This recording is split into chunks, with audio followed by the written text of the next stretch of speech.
Hello everyone, hope you're well. This is another video on how to download Pi-hole for filtering websites on your network. What I find is that when you're trying to filter websites, especially on the MacBook, it's not very straightforward. You can use the filtering service from your internet service provider and it still wouldn't work. You can go into terminal on its own, but it still won't work.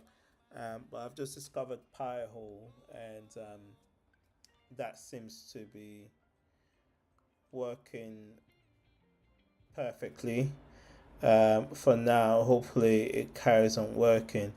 So Pi-hole, you can get a Raspberry Pi and connect it to your network and use it to filter your internet that way from unwanted ads and all kinds of stuff that you don't really want to be watching. So I find that Pi-hole has been as a software or as a program has been really helpful, and I want to share that with you all today. Initially, when I had a look into this, it seemed a bit daunting, but I asked ChatGPT and it gave me a good result. So I was able to follow the steps yesterday, and it sort of worked brilliantly, or is still working brilliantly. So it says here, installing Pi-hole on a MacBook directly isn't the most common method because Pi-hole is typically installed on a device that acts as a dedicated network-wide ad blocker, such as Raspberry Pi or a virtual machine. However, you can still install Pi-hole on your MacBook using a virtual machine or Dockers. Below are the steps to using Dockers, and it's generally simpler and lighter. So first thing that you want to do is to install Dockers on your MacBook. So if you want to install Dockers on your MacBook, just go to www.dockers.com, and it should take you to this website. So if I do Dockers, it might not that Dockers. Actually, maybe it's Docker. So it's this one here, it's Docker, and then you can download it here. So let me just make sure. So if you go to docker.com, and you can just download it on that website, nice and simple. Once it's been downloaded, just follow the steps as usual, as you would any other download that you're doing. So install Docker on your MacBook, and it should then look something like this. So this is what it looks like. It should look something like this. And yeah, so once you've done that, start your Dockers from your application. Take a few moments to initialize, and then you set up Pi-hole. To set up Pi-hole, you have to open terminal. So to open terminal, the best way to open terminal is if you go to the spotlight here and just type in terminal, and it should come up. So that's what the terminal site looks like. It should come up like that. And once you've done that, and then pull the Docker, says pull the Pi-hole Docker image, run the following command. To pull the Pi-hole Docker image, all you have to do is to type this command into your Pi-hole. So this command here,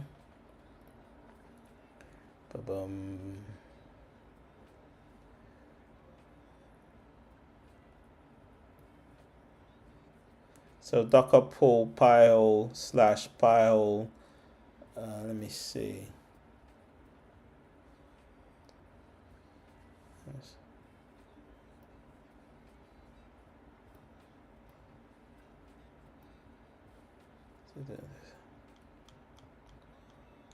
So this is a command that you need for it. Let me copy it. So this is a command you need. Let me paste it here. So if you type this command into your terminal, So this is my terminal. I won't do it again because I've already done it. So when you open your terminal, just copy and paste that command into into your terminal. Okay. So once you do that, and then you move on to the next step.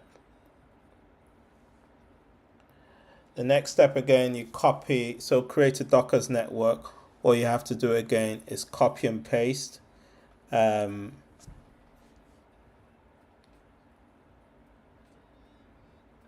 Just copy and paste this into your terminal, press enter, and then again what you have to do is copy and paste this as well. I don't know if you can see it, and then type it into your terminal. Once you've done that, it'll run your terminal, and basically you're good to go. And that's all it is.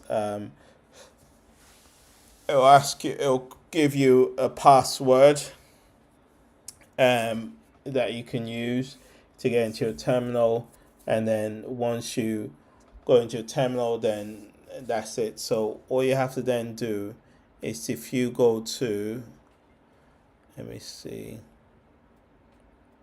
if you go to this website here, so your pi-hole will already be running, and what you have to then do is just type in your password and then configure it that way. You can then choose website that you wish to block on your network. Hopefully this is helpful to someone. I found it to be helpful. If you need further guidance in this, if you go to ChatGPT, I'm sure you'll be able to source it out that way as well, because that's exactly what I've done. I've been using it for a day now, and it's been working well so far, and yeah. So if this has been helpful to you, please do not forget to like and subscribe.